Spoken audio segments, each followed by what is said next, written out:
word about one important topic that touches every one of us. That the family is the basic ingredient of our societies. As we mentioned a few times before, that it's not the individual that constitutes the building brick of a society. It is actually the family. Allah subhanahu wa ta'ala said, وَجَعَلْنَاكُمْ شُعُوبًا وَقَبَائِلَ لِتَعَارَفُوا, that we have made you tribes and nations so you know one another. And one of them, or actually the most important channel of knowing one another is through marriage. Marriage brings families together, brings tribes together, brings nations together. Actually, it brings us back to the basic fact that we are all one family. We, all of us, came from one pair, Adam and Eve, Adam and Hawa. So if we trace our ancestry trees, we all brothers and sisters. We could meet at the 10th grandparents or the 10,000th grandparents, but we all belong to one family. So when we reform that family, we were actually rejuvenating the human history and the human tradition in the best way Allah subhanahu wa ta'ala prescribed, through marriage. Therefore, this family is so important, and that's why Allah subhanahu wa ta'ala in the Quran addressed the family and the family affairs in many places and gave us many prescriptions and many advices to preserve this family and to protect this family from turbulences, from issues that would affect or would come to any family. Any couples, husband and wife, are expected to have problems or to face one problem one day or some days. This is natural and it's expected. So it's not mighty not to have problems. Actually, the real might and power is how you handle these problems. Within a family, within a company, within a society, within a nation. No one is free from problems. The real strength is how you handle these issues and these problems. الشديد الذي يملك نفسه عند الغضب, as the Prophet ﷺ highlighted to us. ليس الشديد بالسرعة. The real strength is not the muscles. It's not the muscular person that's really strong. It's the person who controls his or her anger. That's really you can call strong person, who can control their anger. So if you're muscular, you tend to use your muscles all the time, which is the hammer theory. Have you ever seen someone having a hammer in his hand? So, what do you think that person would do? If I'm getting a hammer in my hand, I'm looking around for nails to hit them. So the person has got the hammer, so you'll see them just hitting every place. If there is no nail, they will pretend there is a nail, and they will hammer it. Someone is got a stick, they always think of hitting something or someone, right? So, Allah subhanahu wa ta'ala turned our attention that this family is so important and it's not free from issues. So if you ever face issues, be ready to handle it properly and to turn these issues into factors of stability and bringing the couple and the family members closer. The Prophet ﷺ gave us a lot of good examples in that. A lot of good examples. It was the house of the Prophet ﷺ faced some issues, some problems, right? And he gave us the best example how to solve these problems. The Prophet ﷺ gave us a great example of forgiveness, of him being very forgiving. When his wives, few of the wives of the Prophet ﷺ agreed together that they want to say something against one of the other wives of the Prophet ﷺ. They want to do something to let the Prophet ﷺ despise her or not liking her. So when he came from that house, they all agreed to say, this is a bad smell. Where are you getting this smell, Ya Rasulullah, from? From that house. All of them, or so many, to say the same thing. So the Prophet ﷺ would think, really it's coming from that house. So the Prophet ﷺ realized that, and he vowed to divorce them all for what they have done. But Allah subhanahu wa ta'ala didn't want him to divorce his wives. These are the mothers of the believers. They are human. And they also face the same weaknesses we have. They will feel the same feelings we have against one another sometimes. But he wants to give them and give us a lot of lessons. So Allah addressed them in the Quran. Ya nisa an-nabi, lastunna ka-ahadin min an-nisa in ittaqaytun.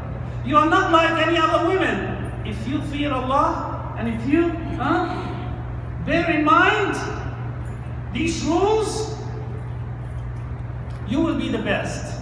But if you rebel against him, against Muhammad sallallahu alaihi wasallam, asa rabbuhu in talaqakunna, maybe if he divorces you, Allah will replace him better than you.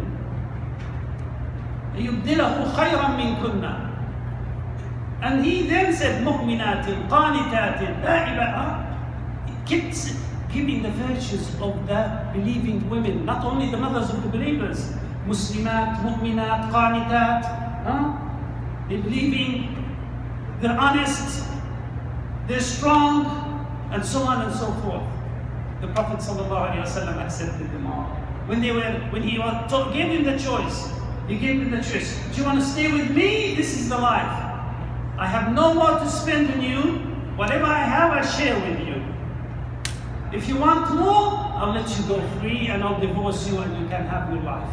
They all said, we want Allah and His Messenger. We will not accept anything but you, Ya Rasulullah.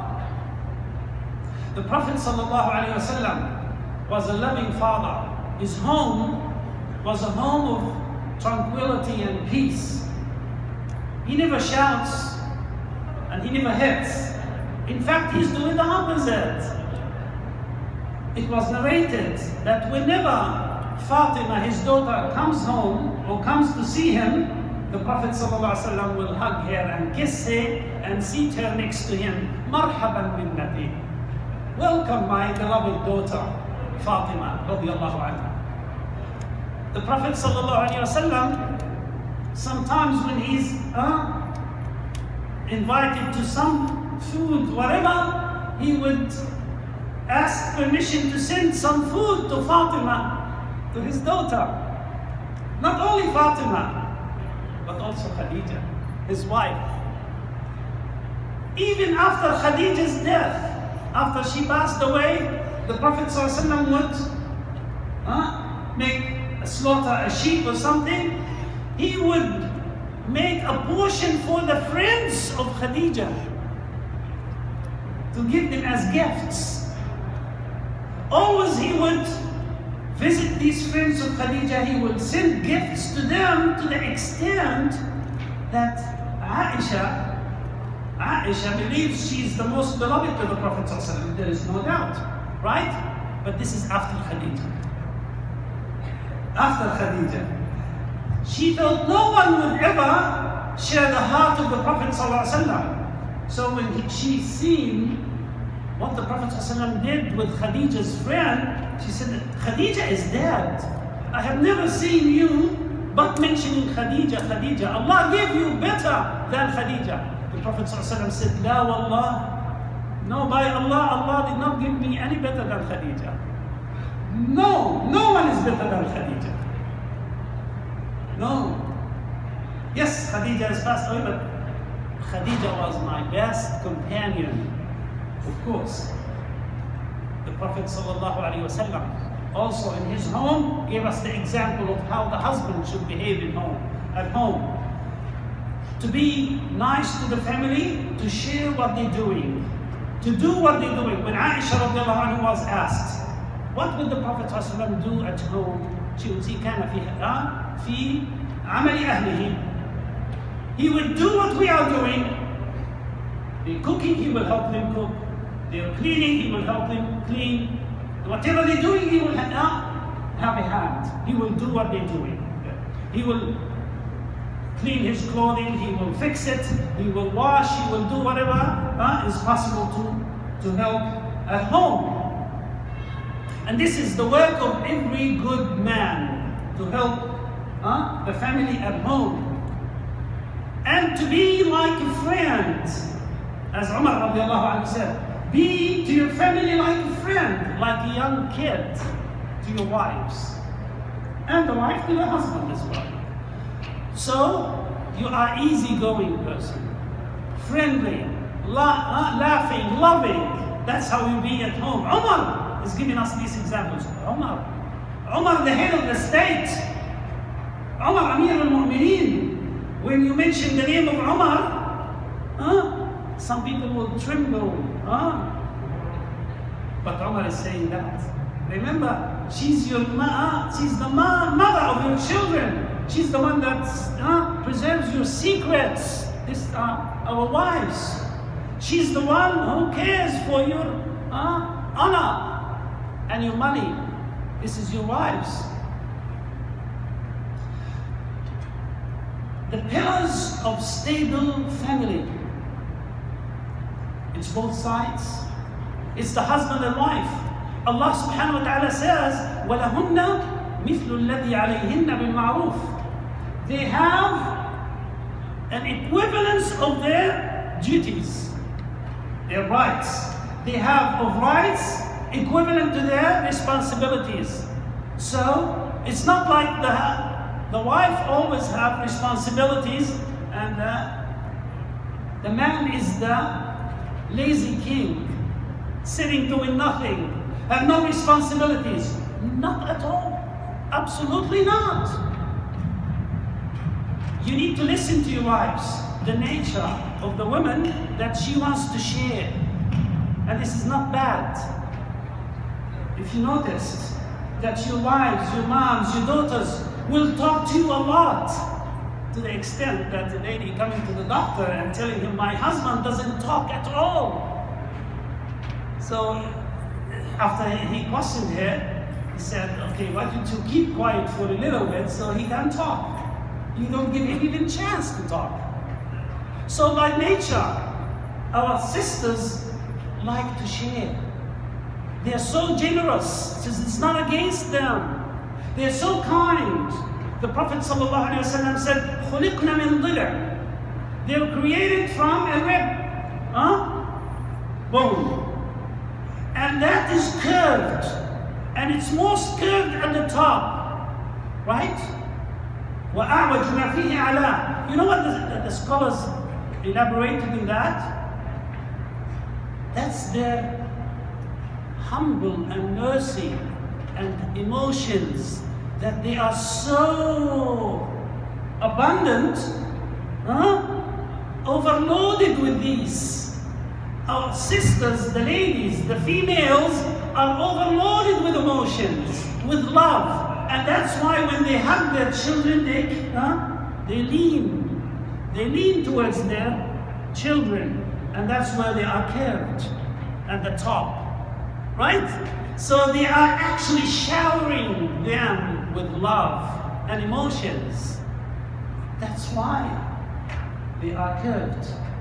So they are so generous, more than us, the males and the men. So we need to respect that, and you need to give grace to them, and you need to give a listening ears to them. You need to listen to them. The Prophet ﷺ was a good listener, to the extent that the disbelievers قالوا هو أذن. He is only listening, and this is in fact one of the most important communication skills is listening. And the Prophet ﷺ was the best of listeners. He was listening to everybody, to his wives, to his children, to anyone coming. Even a young girl will ask him to come and mediate for her or in her behalf at home, and he will go and he will do it. So our sisters are loaded with emotions. They are loaded with emotions. So allow them to spread this love and these emotions all the time. And that's why they will, when you go home, you will find that your wives or daughters or whatever, they will narrate whatever happened, whatever they did, whatever they heard, right? And you be a good listener, but also share with them. Don't interrupt them too much. You only need to listen, and listen well. Other pillars of good home is respect amongst the husband and wife. Always, always respect and show that. Show respect and show love. And use phrases of love and respect all the time. All the time. The Prophet ﷺ used to call Khadija Abdullah. She had no children, but he gives her good names, nicknames. Right? Or Humayra, because she was blonde. Right? And she would call her sometimes this, sometimes that. And sometimes, and in fact, she would call him also by his nicknames. So the Prophet ﷺ once was joking with Aisha. He said, I know when you are happy with me, and I know when you are angry with me. She said, how do you know? So he said, when you're happy with me, you will say, Bala wa Rabbi Muhammad. Yes, by the Lord of Muhammad. And when you're not happy with me, you'll say, Bala wa Rabbi Ibrahim. So you don't mention my name. She said, Ya Rasulullah, wallah, you're right. I only abandon your name. When she's angry with him, she would say, Bala wa Rabbi Ibrahim, by the Lord of Ibrahim. And when she's happy with him, by the Lord of Muhammad. He said, I know that. I know this. So he's very attentive. He's very attentive. He knows what pleases her, what makes her happy, and so on. The Prophet ﷺ would kiss his children, would hug them. Abu Bakr would do the same, as narrated. When he comes home, he would kiss Aisha from the cheek and hug her, and likewise the others. And this is what you do at home. Al-Mu'minat do exactly the same. And if you want to preserve the home, you start with yourself, because you are the leader of the home. You men are the leader of the house. So you should set the examples and the rules. You should set the rules at home, and they will follow. And one of the most important tools of having stability at our homes is honesty. Is honesty. If you want your family to be honest, you lead. You lead. Allah subhanahu wa ta'ala said, لا تمدن عينيك إلى ما متعنا به أزواجا منهم. Don't look outside. Don't let your eyes go around and check around of everything and so on, because this will spoil your taste, and this will spoil your marriage life and your relationships, you and your wife. If you lower your gaze, قل للمؤمنين يغضوا من أبصارهم. Tell the believers to lower their gaze, their sights, and tell the believing women to lower their gaze, their sights. Then you will see the best out of your husbands and the best out of your wives. In fact, the shaitan will try his best to spread animosity at home. فَيَتَعَلَّمُونَ مِنْهُمَا مَا يُفَرِّقُونَ. This is the worst the shaitan could do, as we mentioned before, to split the family.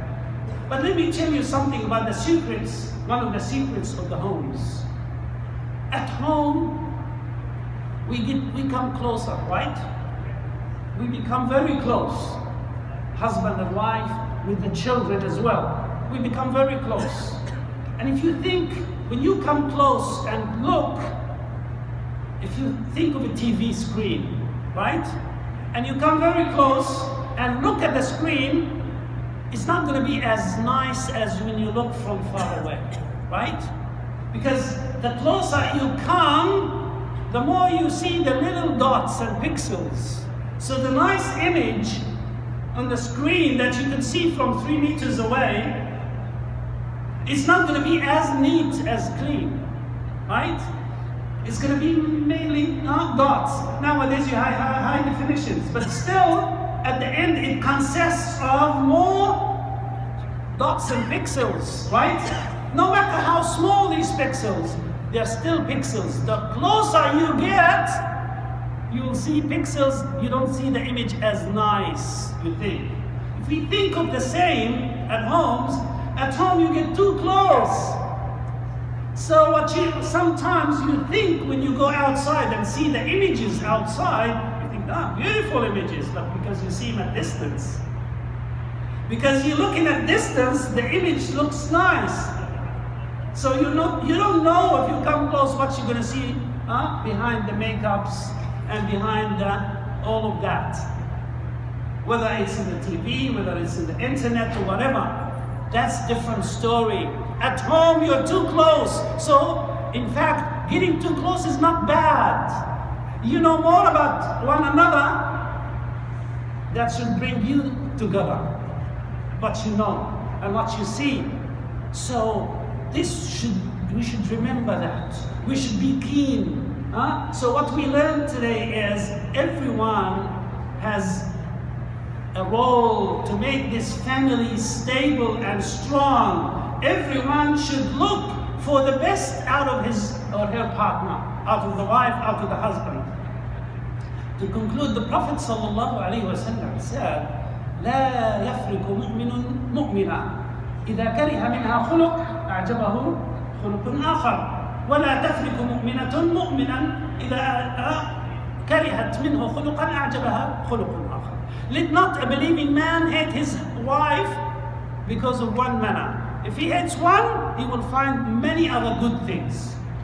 And let not a believing woman hate her husband for seeing one bad manner. If there is one bad thing, she thinks she will find a dozen or a lot of good things. And this is true. This is true. You don't know what other homes have. Maybe they have a lot of money, more than you and me, but they don't have that amount of love that Allah gave you.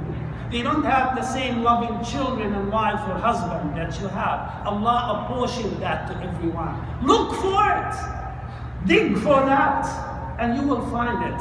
Abdullah ibn Abbas used to say, I will take my ornament like I like my wife take her ornaments to me. I want to look nice like I want her to look nice. I want to be what I want her to be to me. And this is what makes homes tranquil and safe and strong. This is your effort, husband and wife and children. Don't bring up your issues to the children or to the outside. Keep it to the smallest scale. Allah will help you override that and overcome these. These are some of the prophetic guidance to make our homes stable and full of love. It's the children's role to contribute to that, but they will follow you. They will do what they see you doing with you and their own families as well. May Allah subhanahu wa ta'ala guide us to the straight path. May Allah subhanahu wa ta'ala make our families strong and safe and peaceful. May Allah make this country safe and peaceful and give victory to His armies. Ameen ya Rabbal Alameen. Allahumma salli wa sallim wa barik ala abdika wa nabiyyika Muhammad wa ala alihi wa sahbihi.